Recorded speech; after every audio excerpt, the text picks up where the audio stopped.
seharusnya Febri bisa menduga ini uang apa.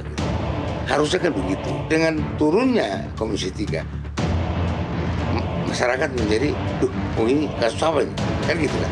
Jadi menimbulkan persepsi lain lagi ya? Menimbulkan persepsi lain. Yang pasti, apapun nanti, semua punya risiko. Terutama buat Kejaksaan Agung. Punya risiko. Misalnya ini di deponering, apalagi deponering, rusak nama Kejaksaan di mata publik.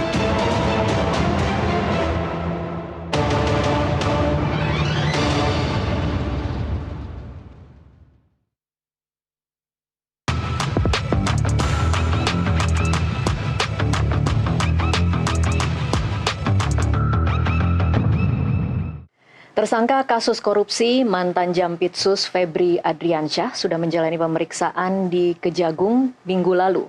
Meski publik tidak bisa melihat kedatangan dan kepulangan mantan Jampitsus itu, dari kuasa hukumnya diketahui bahwa tersangka menyangkal kepemilikan aset, emas, dan juga uang yang disita dari penggeledahan.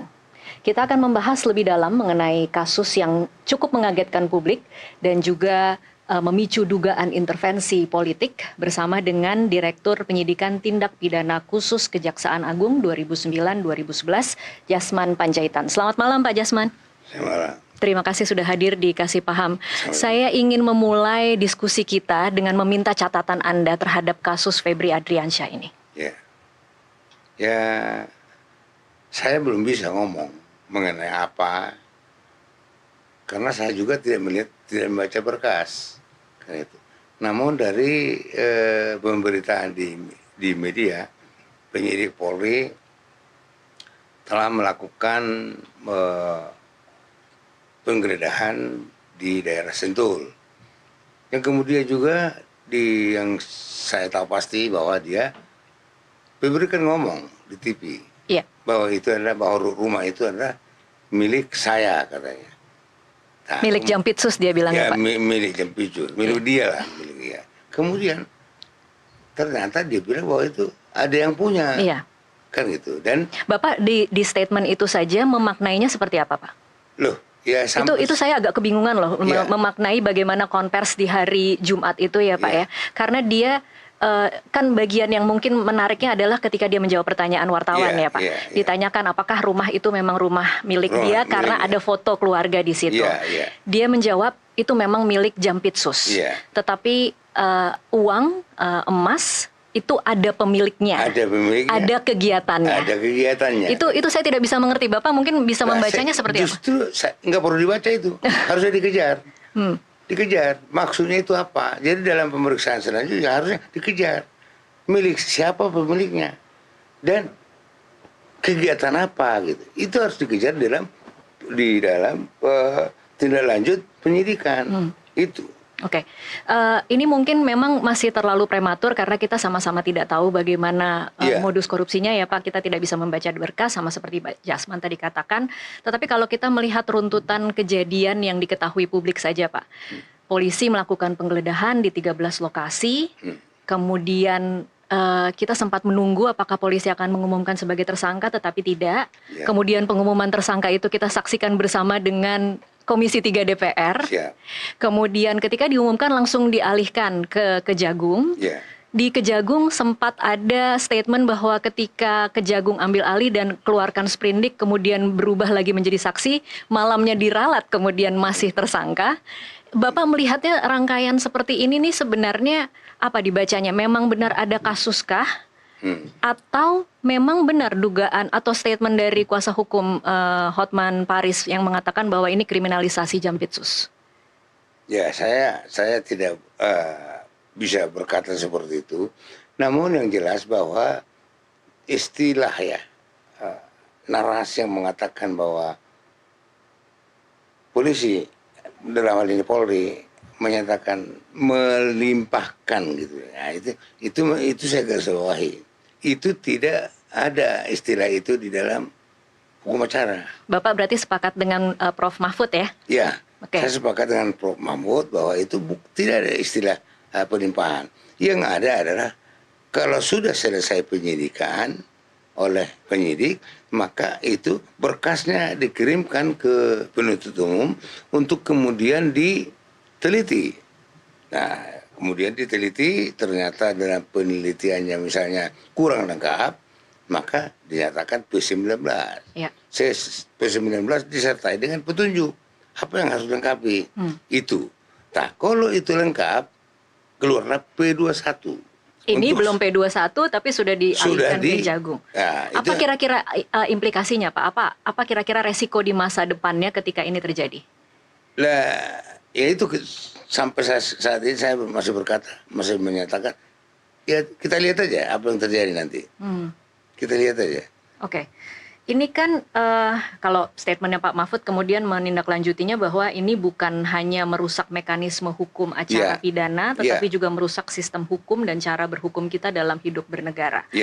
Menurut Anda setuju tidak bahwa kemudian Prof. Mahfud kan punya 3 teori itu, skenario yang akan terjadi setelah ini. Mungkin akan diambangkan, mungkin akan ditindaklanjuti tetapi kemudian dilokalisir, atau mungkin kemudian ada juga skenario di deponering, dihentikan kasusnya. Anda optimis atau pesimis ini akan kemudian lanjut Pak di Kejagung?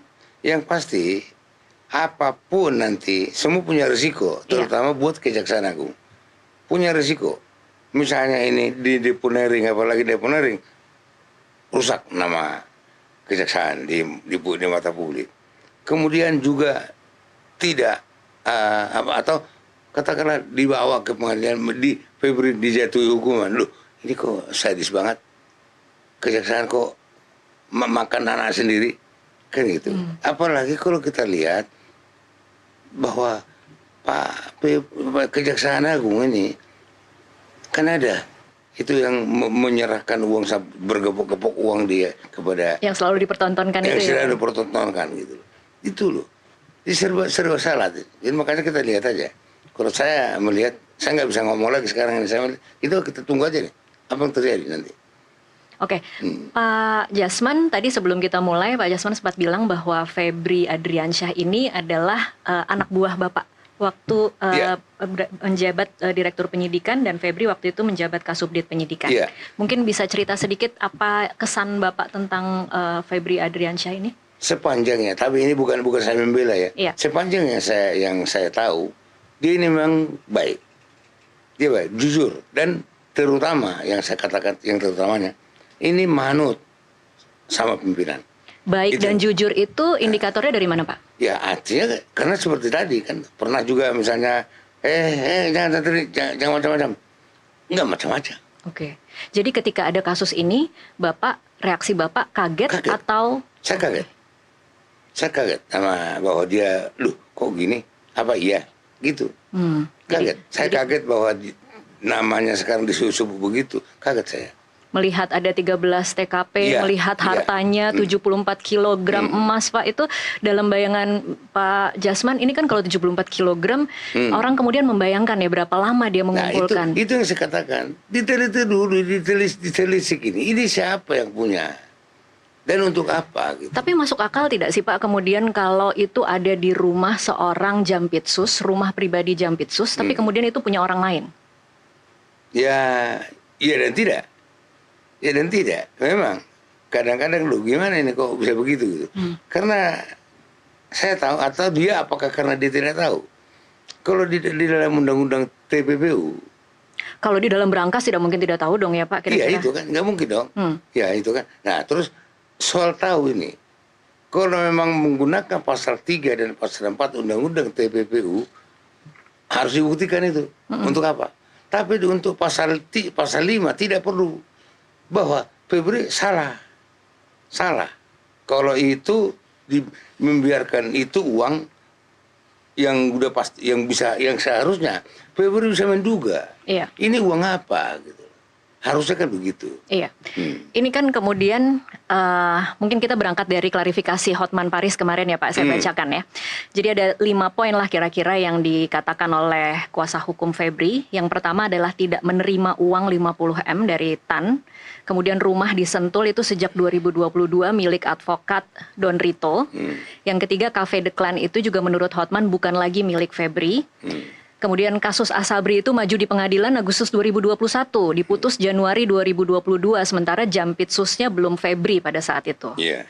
Kemudian yang kelima soal blackout, menurut Hotman, perusahaan dalam perkara itu bukan pemasok batu bara untuk Sumatera Utara. Itu kira-kira 5 poin yang kita tangkap setelah katanya menjalani pemeriksaan 10-11 jam di Kejagung karena kita tidak lihat Pak Febri masuk dan keluar ya, dan ada 18 pertanyaan, dan kemudian ini yang dia katakan kepada media.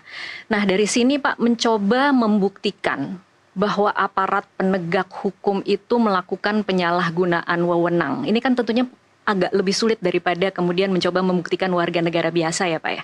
Karena dia pasti tahu di mana celah-celah yang kemudian bisa melepaskan dia dari tuntutan-tuntutan atau tuduhan-tuduhan itu.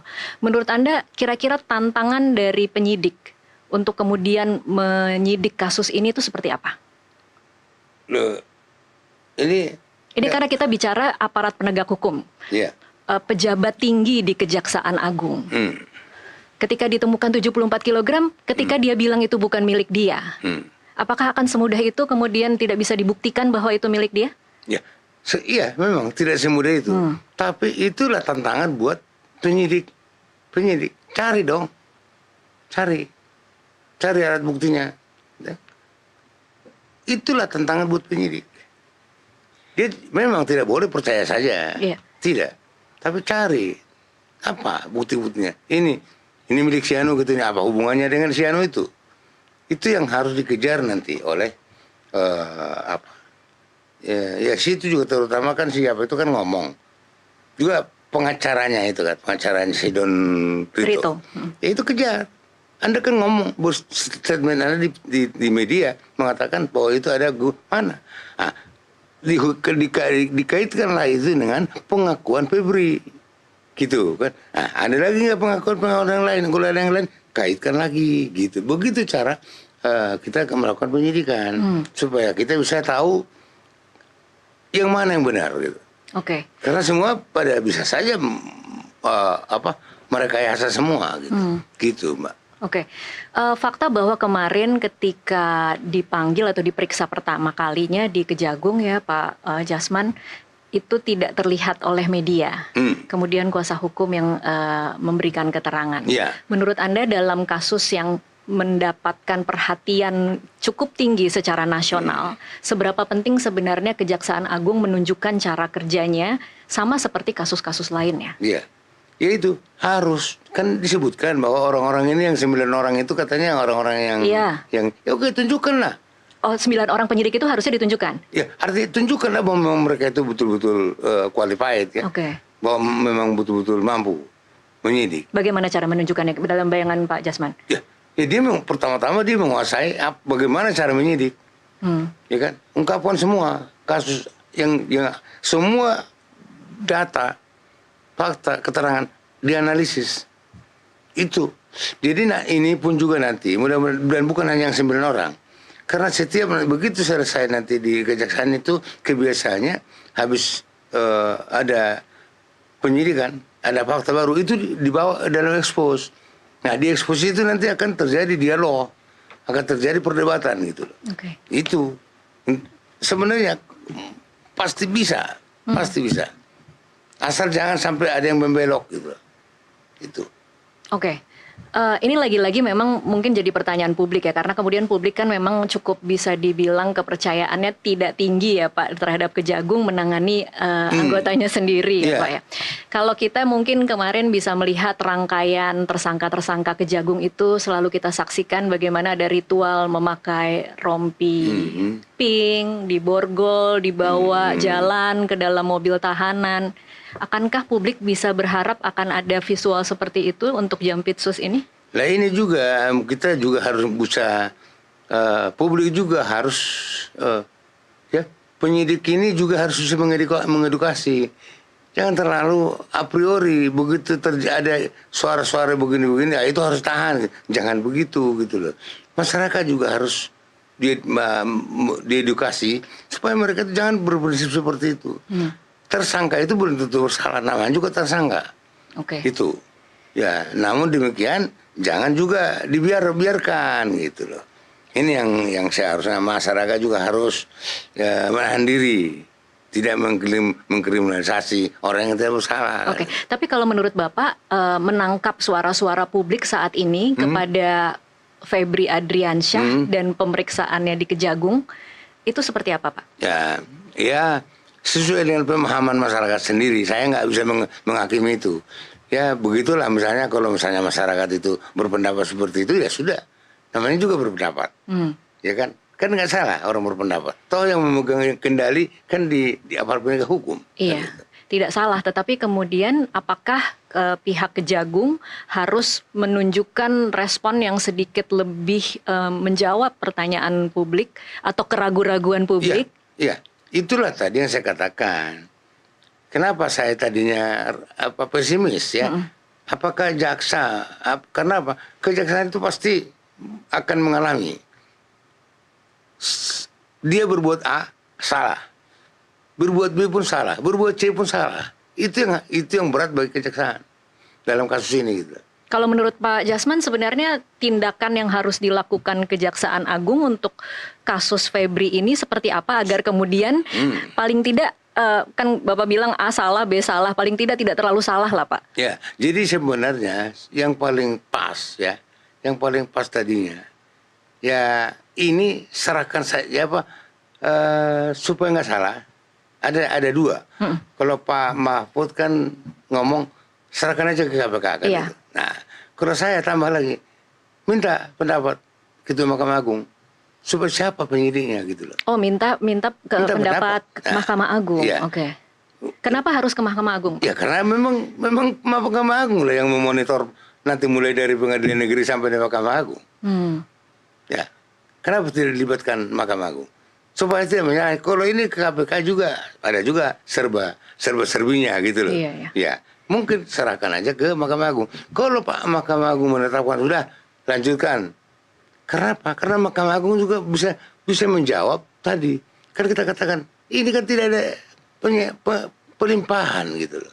Iya. Nah, ya harusnya jadi Mahkamah Agung libatkan aja, tanya gimana ini kira-kira. Tapi kalau Pak Jasman sendiri cukup percaya dirikah atau cukup optimiskah bahwa Kejaksaan Agung yang katanya ada tim 9 orang ini akan benar-benar bisa fair, transparan, independen, Pak? Ya, itu yang saya bilang, apapun yang dilakukan itu belum tentu dipercaya oleh masyarakat. Ini tantangan tadi yang paling berat buat kejaksaan itu. Nah, harusnya kan dia gimana? Atau kalau enggak mohon petunjuk presiden kan. Tapi untuk lebih fairnya silakan aja ke Ketua Mahkamah Agung tanya. Nah yang ketiga harusnya ya udah Jaksa Agung dan Kapolri kompromi gimana bagusnya kan itu. Sudah ya Pak, ini sudah dilakukan, mereka kompromi kan kemarin mereka sering ketemu berdua. Tapi komprominya kan kita nggak jelas awal rasanya. Karena tidak dibuka ke publik apa hasilnya. Nggak dibuka ke publik. Itu harusnya dibuka ke publik. Oke. Bahwa ini kami sepakat bahwa ini dilanjutkan oleh Kejaksaan Agung. Iya, tapi lagi-lagi memang ini memang sesuatu yang agak sulit karena memang kepercayaan publik tentang bagaimana aparat penegak hukum bisa mengadili anak buahnya sendiri atau pejabatnya sendiri itu kan sangat rendah ya Pak Jasman. Iya itu yang saya katakan mulai dari awal harusnya tidak. Harusnya tidak di situ. Ya harus tidak gitu. Harusnya ya itu yang harus dikhawatirkan gitu. Iya. Bagaimana menepis anggapan masyarakat seperti itu. Harusnya begitu dari awal. Jangan ya disebutkan begini aja begini jangan langsung terima kan gitu. Ya itu loh. Oke, saya ingin masuk sedikit soal penggeledahan 13 lokasi ya Pak. Mungkin saya sebutkan sedikit lokasi-lokasinya. Ada 13 ini di kantor PT CBS Cengkareng Timur, Jakarta Barat. Kemudian kantor PT CBS di Penjaringan Jakarta Utara, ada kantor PT Krakatau Niaga di Petojo Selatan Jakarta Pusat, kantor grup DMG Kuningan Jakarta Selatan, kantor PT PML Karet Kuningan Jakarta Selatan, Cafe Deklan itu yang kemudian kita lihat ada di Cipete Jakarta Selatan, ada Money Changer di Cipete juga Jakarta Selatan, rumahnya Tan Kian di Mega Kuningan Jakarta Selatan, rumah Don Rito di Gandaria Selatan Jakarta Selatan, rumah apartemen Pacific Place, kemudian rumah Febri di Parayangan di Sentul Bogor, dan rumah MN Serpong Utara Tangerang Selatan, dan ruko di Jalan Asem 2 Cipete Jakarta Selatan. Ini ya Pak, kalau kemudian nanti jawaban dari tersangka melalui kuasa hukumnya adalah seluruh aset itu bukan lagi dikelola oleh tersangka, itu ada, mungkin itu semua nanti akan ditumpahkan kepada Don Rito semua. Bisakah, mungkinkah seperti itu Pak? Ya mungkin saja kalau memang begitu kenyataannya. Tapi yang pasti itu kalau dari sekian tadi 13 itu, semua itu kan punya latar belakang. Iya. Kenapa ini diteliti? Kenapa disegel atau digeledah gitu? Kan ada latar belakangnya. Iya. Itu yang harus dipelajari oleh kejaksaan. Masuk akal enggak? Karena hukum itu masuk akal. Harus masuk logis. akal. Oke, harus logis. Gitu. Jadi kalau misalnya sertifikatnya tetap milik, maksudnya kita menemukan sertifikat atau polisi menemukan sertifikat bahwa itu pemiliknya adalah Pak Febri, tetapi kemudian Febri bilang bahwa oh itu yang menjalankan sudah orang lain. Ya. Tidak bisa seperti itu ya Pak ya? Tidak bisa dong. Oke. Orang atas nama dia. Nah sekarang kembali lagi. Kalau tadinya sertifikat itu atas nama Febri, kok bisa dikuasai oleh orang lain? Apa dasarnya orang lain itu menguasai itu? Gitu. Sebenarnya nggak sulit gitu. Nggak sulit. Yang penting betul-betul profesional dan tidak ada tendensi apapun. Tidak ada tendensi apapun. Oke. Iya. Satu mungkin pertanyaan sebelum kita break Pak Jasman. Ini ada bumbu-bumbu lain, ada TNI yang kemudian ada di dalam kasus ini. Kita saksikan bahwa TNI ada menjaga rumah Febri ketika malam penggeledahan itu. Kemudian juga datang ke Polda Metro Jaya Kamis 9 Juli dini hari setelah penggeledahan. Dan ada saksi yang mengatakan ada mobil yang hilir mudik Pak di Treskrimsus Polda. Yang kemudian muncul dugaan ada upaya pengambilan barang bukti yang disita oleh polisi. Apa tanggapan Bapak tentang ini? Saya tidak mau menanggapi itu. Yang pasti bahwa hubungan Febri dengan Menhankam memang karena Menhankam sebagai ketua tim PKH, Febri sebagai wakil ketua.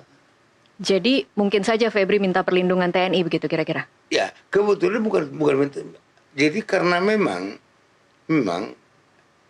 kalau nggak salah pernah jaksa agung meminta perlindungan dan itu sudah keluar, ada suratnya, ada surat yang dikeluarkan Panglima atau siapa memberikan perlindungan kepada aparat sipil, aparat di Kejaksaan Agung atau di Kejaksaan Negeri, termasuk perlindungan dari aparat kepolisian yang sedang melakukan penggeledahan untuk kasus korupsi. Iya termasuk, iya kan? Bisa ya Pak seperti itu. Jadi ya, maksudnya apa tadi? Itu apakah perlindungan itu termasuk melindungi seorang pejabat ketika sedang bermasalah dengan atau ketika sedang diusut, diduga atau disangka melakukan tindak pidana korupsi? Oh, tidak begitu. Harusnya tidak seperti itu. Harusnya tidak begitu gitu kan? Harusnya tidak begitu. Nggak harus TNI melindungi pada saat udah salah itu, nggak benar dong. Salah juga gitu. Iya. TNI itu. Baik, kita akan break dulu Pak Jasman, kita lanjutkan di segmen selanjutnya. Pemirsa tetaplah bersama Kasih Paham.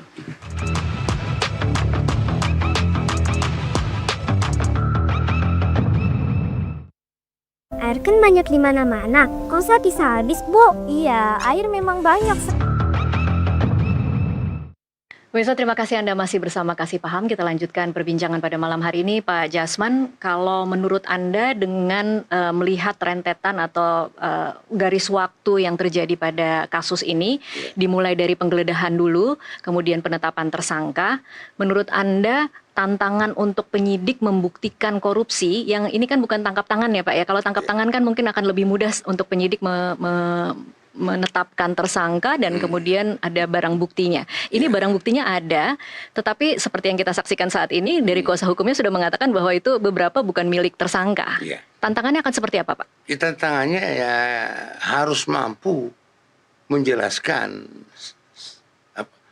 barang-barang bukti itu, informasi apa. Ini semua itu kan berasal dari informasi. Informasi ini diolah, terus kemudian diambil keputusan gitu. Setelah itu nanti maka berembuklah antar tim. Antar tim dulu. Tim 9 ini ya, Pak ya? Ya, tim 9 itu kumpul. Terus habis itu mereka berkesimpulan sementara. Kemudian dibawa ke Kasubdit. Ya, apa mungkin langsung untuk mempersingkat, dia expose di hadapan Dirdik. Nah, ini nanti kalau jadi Pak Kuntadi, di hadapan Pak Kuntadi. Setelah di hadapan Pak Kuntadi, ada keputusan lagi, bawa lagi ke Jaksa Agung. Oke. Jaksa Agung juga harus tahu itu nanti, pasti tahu. Itu untuk membuktikan itu. Oke, ini kalau Anda mengatakan bahwa ada jenjang-jenjang yang kemudian harus dilewati kasus ini, tetapi kan ini sebenarnya memang Jampitsusnya sudah ada PLT ya sekarang ya Pak ya, tetapi kan yang lain masih sama. Menurut Anda akan ada perasaan apa ya, ewuh pakewuh kah di antara para penyidik ini ketika mereka harus menangani pejabatnya sendiri? Salah satu kebiasaan di kejaksaan, di forum expose tidak ada pangkat, tidak ada jabatan. Oh, bisa seperti itu ya Pak ya? Bukan bisa. Memang tidak ada pangkat, tidak ada jabatan. Oke. Yang ada adalah pimpinannya. Pimpinan expose. Gitu, eksposan dan peserta dan pimpinannya. Kalau tidak ada pangkat, tidak ada jabatan tuh artinya dalam ekspos itu apa yang terjadi Pak? Boleh berpendapat berbeda. Oke. Misalnya si A mengatakan ini, oh menurut saya begini. Nanti disangka. Nah, itu ramai itu loh.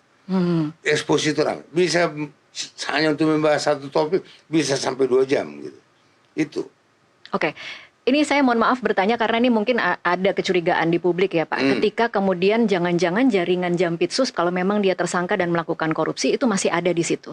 Ketika ekspos jaringan Febri. Iya, yang mengetahui bahwa di dalam tim. Ya kemungkinan besar itu tidak akan diundang kalau memang diduga. Kalau memang diduga dia itu ada jaringan ya nggak akan diundang, ya kan? Ya. Tapi sampai saat ini kita tidak tahu ya ada jaringan atau tidak ada jaringan antara atau lain, siapa. Boleh kita yakini ini kan orang-orang ini mantan dari KPK. Iya. Iya. Saya baca semua itu kemungkinan besar tidak. Oke. Tidak ada jaringannya Febri di situ. Di dalam 9 orang itu ya Pak ya. Oke. Dalam perkara yang melibatkan mantan pimpinan penegak hukum, ini nanti standar pembuktiannya Pak akan sama atau harus lebih tinggi daripada warga biasa? Karena ini penegak hukum. Seharusnya lebih tinggi, harus lebih ketat. Ya, harus. Ya. Memang itu yang harus disadari oleh aparat penegak hukum khusus dalam hal ini adalah jaksa. Harus menyadari itu. Dan kebetulan saya juga ngajar di Badiklat. Dan kebetulan yang saya ajar itu adalah masalah tindak pidana korupsi. Dan saya sampaikan kepada mereka seperti itu. Oke, jadi ketika mereka sedang menyidik, kemudian menyusun tuntutan, itu kira-kira akan... Belum menyidik dulu kan gitu. Iya. Enggak, itu formulnya kan tadi saya sudah katakan. Ada langkah, step yang harus dilalui. Ya, mereka melakukan melakukan pemeriksaan. Dikumpulkan, terus habis itu naik untuk bawa dalam. Ini kira-kira akan mulai dari nol Pak atau kemudian bahan-bahan dari kepolisian itu akan dipakai? Info yang dari polisi juga harus diuji. Oke. Diuji lagi gitu. Nah, ini perlu nggak pendalaman? Ya, kelihatannya saya yakin harus didalami. Oke, kalau dari pengalaman Pak Jasman menangani kasus sebesar ini Pak, ini kan kasus yang kemudian dapat perhatian publik cukup tinggi, dan kemudian kita lihat bagaimana pejabat-pejabat bereaksi dalam kasus ini. Kita tahu Presiden memanggil sejumlah pejabat untuk kasus ini. Kita lihat Komisi 3 kemudian menggelar konferensi pers, bahkan membentuk panja ya untuk ini. Akan seperti apa kerja penyidik di bawah tekanan seperti ini Pak Jasman? Ya, kalau dari pengalaman Pak Jasman ya? Kalau saya nggak peduli. Salah satu contoh ya yang pernah saya sidik saya menyidik kasus DL Sitorus, penambahan hutan, yang saya jadikan perkara korupsi. Itu kepeduli saya pada waktu itu. Bahwa tahu apa semua orang Batak membuli saya gitu. Iya, nggak peduli. Tapi waktu itu konsentrasi saya adalah, saya bilang sama tersangka Del, karena Del ini mamanya buruh penjahitan. Saya bilang, Abang Bro, gimana kita atur, kita selesaikan ini? Gimana cara menyelesaikannya? Bayar kerugian negara. Tadinya oke, udah oke. Tapi pengacaranya pada waktu itu Ahmad Samsudin nggak mau bayar, ya. Enggak, katanya ya udah lanjut. Nah, terus saya dibully tuh habis-habisin waktu di. Dibulinya melalui mana? Melalui apa, Pak? Ya orang-orang Batak semua kan. Orang-orang Batak ya. Nah, Dari atasan ada tekanan juga tidak, Pak? kebetulan di kejaksaan itu saya terkenal orang keras. Jadi nggak ada yang berani tekan Pak Jasman. Nggak ada yang berani menekan saya. Oke. Saya ingin bicara soal kehadiran Komisi 3 di tengah kasus ini. Kita melihat perjalanannya sebenarnya kepolisian ingin menetapkan tersangka, kalau tidak salah Jumat malam, karena kita lihat ada tayangannya, ada barang buktinya, tetapi tidak ada yang bicara pada waktu itu. Kemudian keesokan harinya ada Komisi 3 yang menemani konferensi pers antara kepolisian menetapkan tersangka dan kemudian dialihkan kepada Kejagung. Menurut Anda lazim tidak ketika Komisi 3 di kasus berjalan yang sebenarnya belum P21 ini kemudian ada di tengah-tengah kasus ini? Di periode sekarang, DPR yang sekarang, saya kira memang aktif banget. Banyak perkara-perkara yang mengundang respon kejaksaan. dari Komisi 3? Iya. Oke. Komisi 3 banyak mengundang. Kan itu kan ada istilahnya itu dengar pendapat gitu kan. Ada. Jadi ya nggak kaget, nggak kaget. Seharusnya tidak perlu, harus membatasi diri. Komisi 3 ini ada nggak hal yang perlu sekali harus Komisi 3 turun itu, jadi jangan asal-asalan gitu kan. Nah, justru dengan turunnya Komisi 3 masyarakat menjadi ini kasus apa ini kan gitu kan. Jadi menimbulkan persepsi lain lagi ya. Menimbulkan persepsi lain gitu.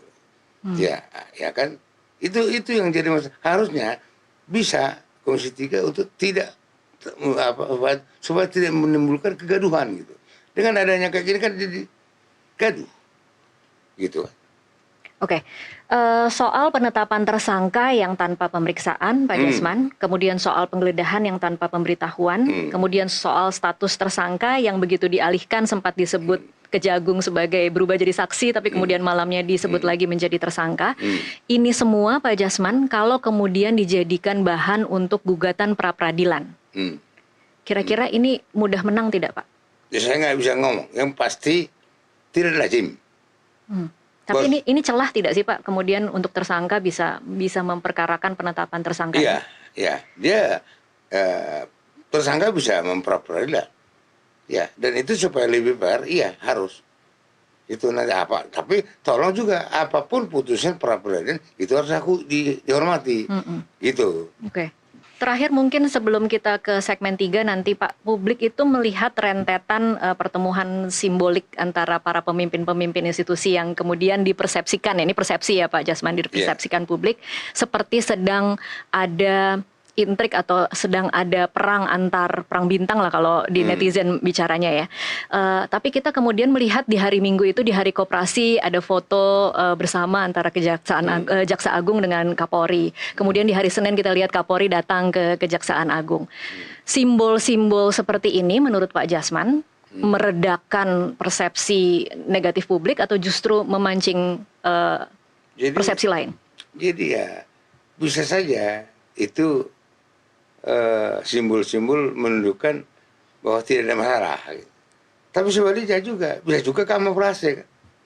Kalau Bapak melihatnya kamuflase atau? Bisa saja ada orang masyarakat yang menganggap kamuflase itu. Bisa saja. Tapi kalau pengalaman Pak Jasman sendiri di Kejagung, hubungan dengan kepolisian itu seperti apa sih Pak? Baik. Baik. Ya, koordinasinya bagus. Baru kali ini yang saya lihat ini kayaknya harus seperti tadi yang saya katakan, menimbulkan kegaduhan gitu. Sehingga cukup sebenarnya antara berdua, Kapolri dengan Jaksa Agung, selesai. Dan waktu saya direktur penyidikan dan pengalaman juga di daerah, waktu jadi Kajati, dan cukup Kajati dengan Kapolda, cukup. Saya 2 kali Kajati, kami rutin dengan Kapolda bertemu. Itu yang harus dibangun gitu. Itu yang harus dibangun. Gitu. Jadi di situ juga satu lagi yang saya harapkan, jangan ada yang merasa lebih hebat. Ini kuncinya di situ. Jadi ini bisa tapi ini tafsiran ya, tafsirkan ya. Kebetulan kemarin ada kasus MBG, ada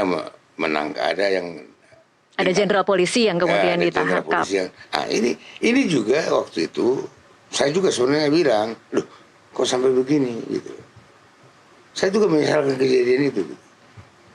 Nah, ya tapi saya dengar-dengar, udahlah yang penting jangan sampai di tanggal 1 Juli gitu.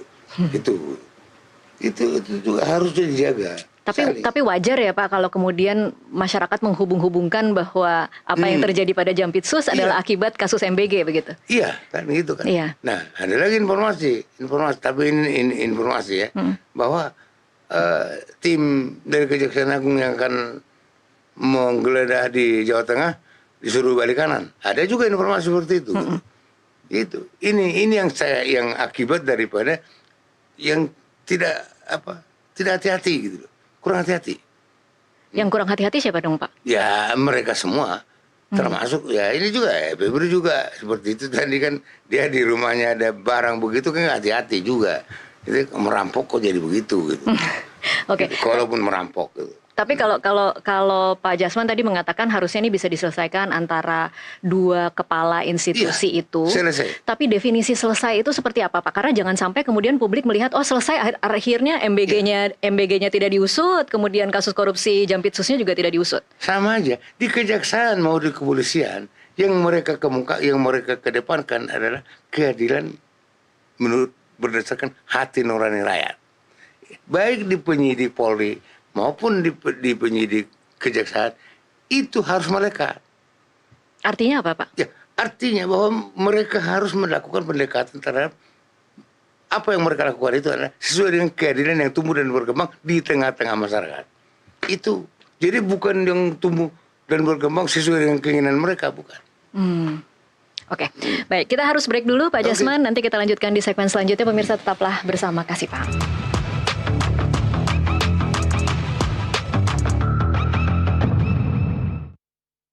Air kan banyak di mana-mana. Kok usah Pemirsa, terima kasih Anda masih bersama Kasih Paham. Kita lanjutkan perbincangan Pak Jasman. Saya mungkin akan membacakan tim khusus yang isinya 9 orang yang berpengalaman di KPK itu. Mungkin Bapak ada yang Bapak kenal namanya ya, kemudian bisa memberitahu kira-kira seperti apa profilnya. Yang pertama ada Inspektur Keuangan 2 pada Jaksa Agung Muda Bidang Pengawasan Agus Salim. Ada Kepala Kejaksaan Tinggi Sumatera Utara Muhibudin. Ada Kepala Pusat Manajemen Penelusuran dan Perampasan Badan Pemulihan Aset Kejagung, Katarina Mulyana Girsang. Ada Inspektur Keuangan 1 Jaksa Agung Muda Bidang Pengawasan Riono. Ada Sekretaris Jaksa Agung Muda Tindak Pidana Umum Agus Sahat. Kemudian ada Direktur Pertimbangan Hukum dan Jaksa Agung Muda Perdata dan Tata Usaha Negara Iren Putri. Ada Wakil Kepala Kejaksaan Tinggi Banten Rinaldi Umar.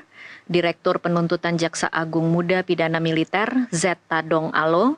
Dan Direktur A pada Jaksa Agung Muda Tindak Pidana Umum Hari Wibowo. Ya. Ada nama-nama yang mungkin Bapak kenal? Sering dengar nama-namanya gitu ya. Karena kebetulan orang ini kan masih junior saya semua. Jadi ya sebatas tahu gitu. Ada. Jadi kalau ditanya mengenai bagaimana kira-kira prestasi orang ini nanti, ya, saya yakin percaya bahwa mereka mampu. Karena semua jaksa itu sudah dilatih itu. Ada pendidikan khusus, ya. Pertama-tama ada pendidikan dasarnya PPJ namanya, ya. Itu sama-sama dulu. Terus ada lagi pendidikan khusus itu. Dan saya yakin mereka. Hanya satu aja misalnya, jangan sampai mereka itu ada yang pernah bermasalah, gitu. Bermasalah karena terima uang semuanya. Kalau soal kemampuan, ya ke saya mampu. Nah, kemudian yang kedua, tadi kan sudah saya jelaskan di sebelumnya. Ini apapun yang mereka hasilkan itu nanti setelah melalui forum expose atau gelar perkara. Dan orang-orang yang sudah hadir di dalam gelar perkara adalah bukan hanya mereka, ya. Jadi dipimpin oleh misalnya jam picus, ya, atau mungkin saja dipimpin oleh wakil jaksa agung. Nah, terus jaksa agung muda yang lain bisa ikut, direktur-direktur yang lain bisa ikut, dan mereka bisa berkomentar, ya. Saya kurang sependapat dengan Anda, bla bla bla bla bla. Terjadi begitu. Oke, bisa menantang ya berarti. Iya, bisa menantang. Maka tadi saya juga udah katakan tadi, tidak ada di situ pangkat dan jabatan, enggak ada. Enggak ada. Silakan Anda ngomong. Dan sudah di sebelumnya juga pimpinan gelar perkara mengingatkan, jangan sungkan-sungkan. Di sini tidak ada jabatan. Pasti begitu. Dan hasil ekspos itu nanti kemudian akan diumumkan ke publik kah atau tidak, Pak? Harusnya. Oke. Harusnya bahwa ini telah melalui hasil ekspos, bahwa ini sudah bisa bla bla bla bla, dan dalam rangka transparansi harusnya dibuka gitu. Gitu. Untuk kemudian meredam kecurigaan publik, Pak, bahwa itu jangan-jangan dilokalisir hanya untuk oknum-oknum tertentu saja yang saat ini sudah jadi tersangka. Kira-kira bagaimana caranya Kejagung? Ini juga bisa. Kan ada juga Komjak. Komjak juga dihadirkan. Oke, di ekspos itu? Iya. Oke. Di dalam ekspos itu dihadirkan Komjak. Kalau di proses penyidikan, atau kalau perlu misalnya mantan yang Widya Suara dari Beriklat, ya termasuk seperti saya, karena sama si Widya, saya diundang, boleh, terus saya lihat gitu. Apa akibatnya kalau ternyata di dalam forum ekspos itu terbukti misalnya hasil penyidikannya masih lemah? Ya, diperbaiki dong. Jadi akan ada ekspos lagi nanti gitu. Ya, ada pengulangan lagi, diulangi lagi. Okay. Ini loh, ini kurang. Nah, itu. Oke, kalau dari mungkin Bapak bicara dengan teman-teman seangkatan Pak Jasman atau kemudian bicara dengan teman-teman jaksa yang masih menjabat, kira-kira kalau suasana batinnya Pak dengan kasus ini tuh seperti apa sih di Kejaksaan Agung, Pak? Ya, kalau disebut suasana batin macam-macam, tapi gimana ya mau dibilangnya, sulit kita mengatakan. Ya, jadi kalau kami, diantara kami kalau bahas begitu, kurang terbuka juga gitu loh. Kurang terbuka juga. Contoh, pernah ada teman saya diskusi, gimana ini bro mengenai ini. Ya sudahlah, kita lihat aja nanti. Gitu aja jadinya. Begitu. Karena serba salah. Tidak ada kekhawatiran bahwa kasus ini kemudian akan mendegradasi wibawa Kejaksaan Agung secara keseluruhan hanya karena satu kasus ini, Pak? Ya, adakah perasaan seperti itu mungkin? Ya, ada pasti. Tadi kan saya udah bilang, ada 3 kemungkinan kan gitu. Ya, kalau ini lanjut, sadis sekali. Tapi bukankah sadis itu lebih baik dalam situasi seperti ini, Pak? Sadis itu bukan dalam konteks negatif, tetapi dalam konteks bahwa Kejaksaan Agung bisa benar-benar adil dalam mengungkap kasus meskipun itu adalah pejabatnya sendiri. Sebenarnya dari dulu itu bukan membela. Sebenarnya dari dulu itu Kejaksaan selalu, karena itu yang harus dipegang. Harus bisa menegakkan keadilan sesuai dengan hati nurani rakyat. Itu yang ditanamkan kepada setiap jaksa, baik dia masih jaksa muda yang baru keluar dari pendidikan, apalagi yang senior. Ya seperti orang-orang ini kan udah ada yang kejati, ada ini kan dia kan malu dia kalau sampai dia ya budaya malu kan nggak ada lagi di kejaksaan. Ada dong. Ada atau nggak ada lagi, Pak? Ada dong. Masih ada ya, Pak ya. Apalagi nama-namanya dibuka seperti ini. Iya, masih ada itu. Oke. Kalau dari kacamata publik, Pak, ketika kita mengamati kasus ini dan mengamati nanti bagaimana proses ke depan, bagaimana kemudian Kejaksaan Agung akan melakukan serangkaian penyidikan, kemudian sampai ke ekspos, sampai kemudian ke penuntutan, apa kira-kira indikator-indikator yang bisa dicatat oleh publik, yang kemudian bisa jadi pegangan, Kejaksaan Agung memang benar-benar melakukan tugasnya dengan benar dan dengan akuntabel, dengan meyakinkan gitu. Apa yang bisa kemudian harus jadi tergantung sekarang. Justru kita bertanya sekarang, apa sih yang diinginkan oleh publik dalam kasus ini? Apakah keinginan publik bahwa ini harus sidang dibawa. Kan itu juga kan tantangan juga. Sementara kalau misalnya tidak ada bukti, ya kan itu kan nggak, jangan dipaksakan dong. Kan itu. Jadi ada bisa juga gitu. Yang pasti ini untuk menguji apakah hasil penyidikan itu, yang katakanlah misalnya bisa ditindaklanjuti lah ke pengadilan. Nah itu hakim yang menilai itu bisa, nggak sulit itu, nggak sulit. Kalau Anda jadi Jaksa Agung hari ini, Pak Jasman, kira-kira apa langkah radikal yang kemudian akan Anda lakukan untuk memulihkan, ini kan kepercayaan publik kan sangat rendah mungkin ya, bisa dikatakan rendah terhadap bagaimana Kejaksaan Agung akan mengusut kasus pejabatnya sendiri. Kira-kira kalau Anda Jaksa Agung, apa mungkin yang akan Anda lakukan? Ya kembali lagi, saya tegakkan, saya betul-betul tegakkan keadilan itu. Dengan? Ya, tegakkan keadilan, jangan, tidak boleh menerimanya, tidak boleh terima suap, kan itu dulu, ya, itu dulu yang kita tekankan kepada jaksa-jaksa ini, ya. Nah, kemudian saya akan coba, ya, sebelumnya saya akan juga tunjukkan diri saya bahwa saya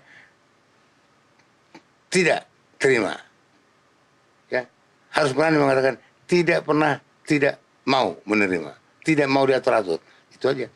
Ya, kalau saya lebih mudah, karena saya memang tidak mudah diatur gitu. Tapi kan tidak semua orang seperti Pak Jasman. Iya betul. Semua tahu. Ini kan masih ada ini Pak Hendarman, Jaksa Agung. Boleh, silakan.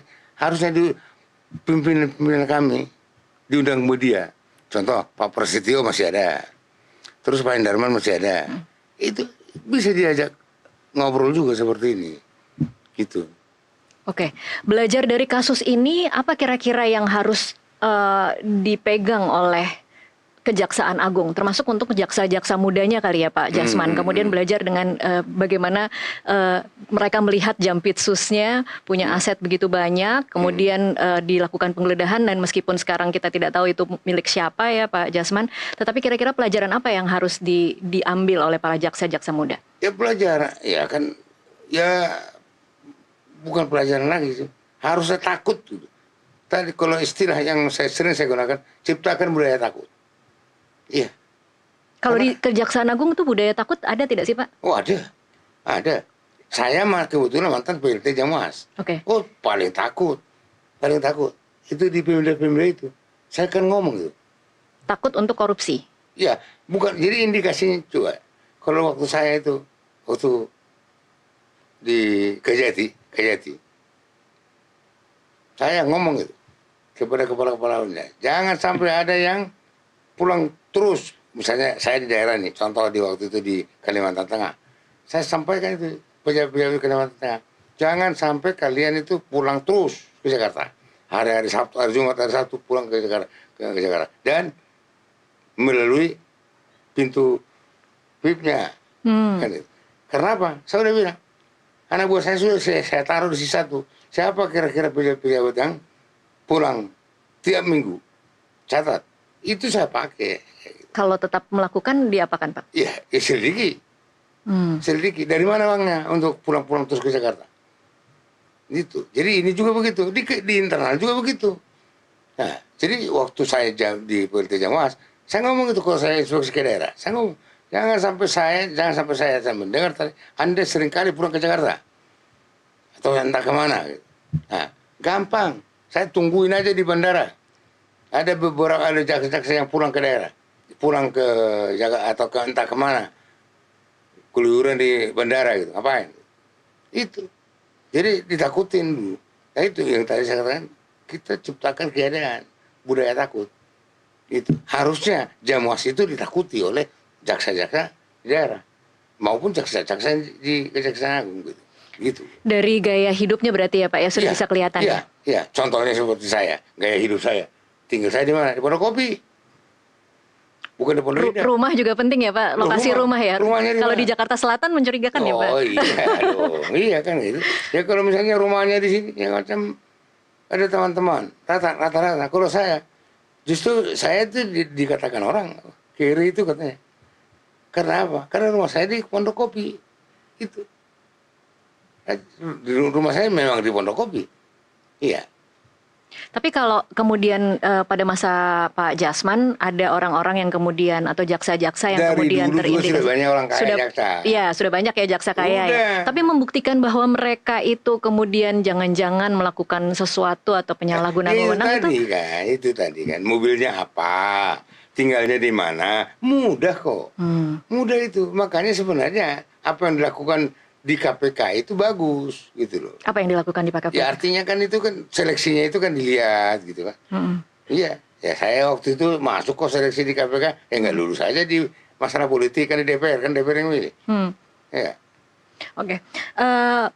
Publik yang saat ini mungkin kepercayaannya tidak begitu tinggi kepada Kejaksaan Agung untuk menangani kasus pejabatnya sendiri. Kira-kira Pak Jasman mau bicara apa kepada publik yang saat ini mungkin kepercayaannya sanksi lah ya Pak kira-kira. Jangan-jangan paling ini akan dilokalisir, paling jangan-jangan mereka akan saling menutupi kasus masing-masing. Apa yang mungkin Anda ingin katakan Ya kepada udah, publik? pelototin aja. Pelototin. Apa yang mereka lakukan? Ya sama, bukan hanya masyarakat. Saya pun akan mempelototin. Ya. Karena apa yang saya sampaikan di media ini juga akan saya diuji nanti kan gitu. Apa betul gitu? Memang jaksa qualified itu. Ya memang kita pelototin aja. Masyarakat silakan mengamati gitu.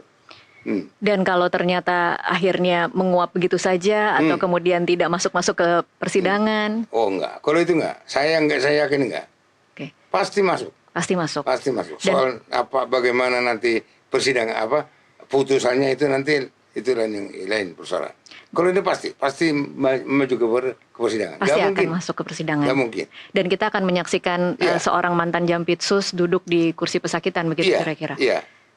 Bisa. Iya. Tapi mungkin melalui pra-peradilan dulu kali ya Pak. Tapi ya ikutin aja prosedur gitu. Nah kalau misalnya pra-peradilannya misalnya berhasil misalnya bahwa itu cacat gitu ya udah. Dan itu juga masih mungkin disiri lagi gitu loh. Pra-peradilan zaman sekarang bisa berkali-kali ya Pak kalau kita menyaksikan kemarin kasus ijazah palsu. Iya, bisa saja gitu. Jadi yang pasti kalau saya berharap tolong media ini jangan di prank lah. Jangan terjadi prank. Itu aja. Itu yang saya khawatirkan. Prank yang Anda khawatirkan itu seperti apa? Ya artinya bahwa belum apa-apa media sudah berkesimpulan gitu.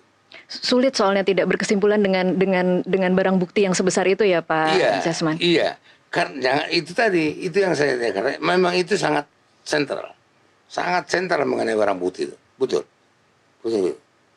Jadi kalau memang nanti Pak Febri tidak terbukti karena itu betul-betul punya siapa itu, ya oke, itu aja dibuktikan, kan itu. Tapi tadi kan saya sudah sampaikan. TPPU paling mudah khusus di pasal 5 tidak perlu itu hasil kejahatan atau tidak. Enggak. Oke, boleh dijelaskan sedikit soal TPPU itu mudah menurut Anda? Mengapa mudah? Mudah karena tidak perlu dibuktikan tindak pidana asal di pasal 5 ya. Di pasal 5. Yang harus dibuktikan adalah? Yang kalau di pasal 3 dan pasal 4. Yang penting itu bagaimana ada di rumah Anda. Jadi kalau Febri bisa menjelaskan. Kalau sudah terbukti kan ya udah. Kira-kira apa yang bisa membuktikan bahwa sebuah barang dengan jumlah sebegitu besar bukan milik dia itu masih mungkin ya Pak ya? Ya itu kita lihat, kita juga masih bertanya-tanya kan itu. Kita lihat aja nanti. Ya, itu tadi yang saya katakan harusnya baik di penyidik Kakortas itu, ya, maupun di kejaksaan itu yang harus dikejar dulu untuk membuktikan pasal 33 pasal TPPU gitu. Oke. Ya. Baik, kita akan sama-sama menyaksikan bagaimana kelanjutan kasus ini. Kita menunggu nanti mungkin Pak Jasman bisa datang lagi ke sini untuk memberikan pencerahan kepada kami seperti apa. Iya. Boleh kita diskusi. Terima kasih Pak Jasman untuk waktunya bersama kami di Kasih Paham. Datang sini seperti begini nggak senang.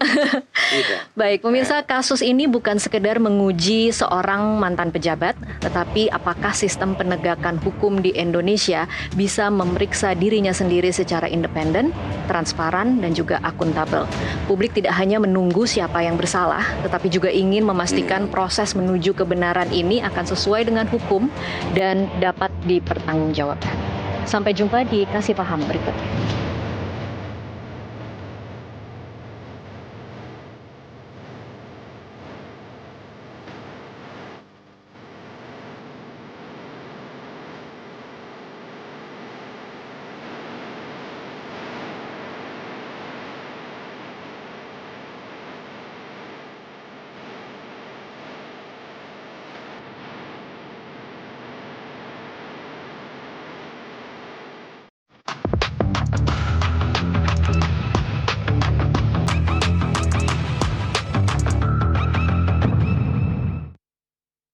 Dalam setiap komunikasi dari informasi,